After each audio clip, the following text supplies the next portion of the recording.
Après un premier focus sur la raideur de l'épaule, je vous propose de continuer l'examen clinique de l'épaule par l'évaluation de la coiffe des rotateurs. La coiffe des rotateurs est constituée de 4 muscles, un dessus le supraépineux qui permet de tenir les objets bras tendus, deux derrière, l'infraépineux et le petit rond, qui permettent de porter la main vers l'extérieur, un devant, le sous-scapulaire qui permet de mettre la main dans le dos. À noter la longue portion du biceps, que l'on peut considérer comme un reliquat de l'évolution. Son rôle fonctionnel est mineur, mais il pourra être source de pathologies douloureuses propres. L'examen de la coiffe des rotateurs va commencer par l'évaluation des mobilités actives de l'épaule. Cet examen est bilatéral et comparatif. Le patient étant face à nous, on va d'abord évaluer la rotation externe active et donc l'infraépineux. Si le patient n'a pas de rotation externe active, prenez l'avant-bras du patient, amenez-le en rotation externe et demandez au patient de tenir la position. S'il n'y arrive pas, le bras revenant en rotation interne, il présente vraisemblablement une rupture complète des rotateurs externes qui ne peuvent pas s'opposer à l'action, même passive, du sous-scapulaire qui est rotateur interne.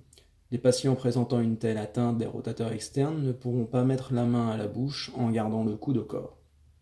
Ils compenseront en levant le coude, le plaçant au-dessus du niveau de la bouche, la main tombant vers le bas du fait de l'absence de rotateur externe pour tenir cette position. On parle du signe du clairon. On évalue ensuite la rotation interne en demandant au patient de mettre la main dans le dos. On note alors quelle vertèbre le patient arrive à atteindre. Enfin, on évalue l'élévation antérieure, un passage douloureux à partir de 60 degrés d'élévation est trouvé classiquement dans les atteintes du supraépineux. Ces amplitudes actives pourront être limitées par une déficience d'un ou plusieurs tendons de la coiffe, mais aussi simplement par la douleur, voire, et c'est le plus fréquent, par la raideur.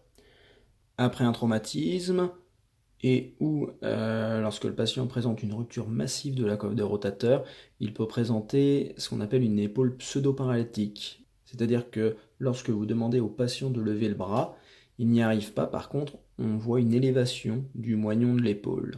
Après avoir évalué la fonctionnalité de cette épaule, nous allons passer au testing des tendons à proprement parler.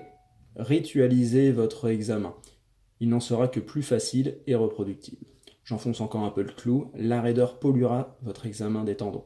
Le testing des tendons est simple, vous demandez au patient de tenir des positions contre résistance. Vous évaluez donc le sous-scapulaire en demandant à votre patient de ramener sa main vers son ventre et vous mettez votre main en opposition pour sentir l'action du sous-scapulaire. Le patient va avoir tendance à tricher en pliant le coude ou en ramenant le coude vers son abdomen.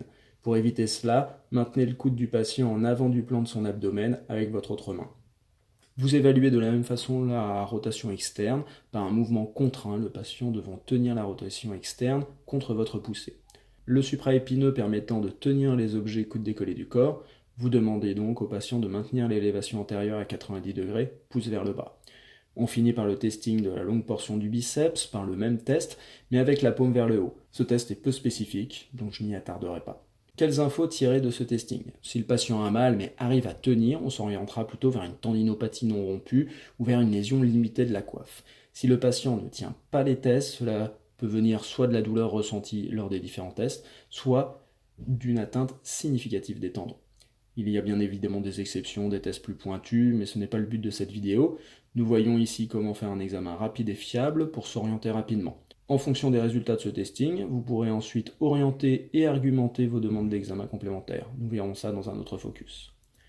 J'espère que cette vidéo vous a apporté des infos. Vous pouvez bien évidemment émettre des critiques, poser des questions pour faire vivre un peu cette vidéo. C'est surtout en échangeant entre nous que nous progresserons. Merci.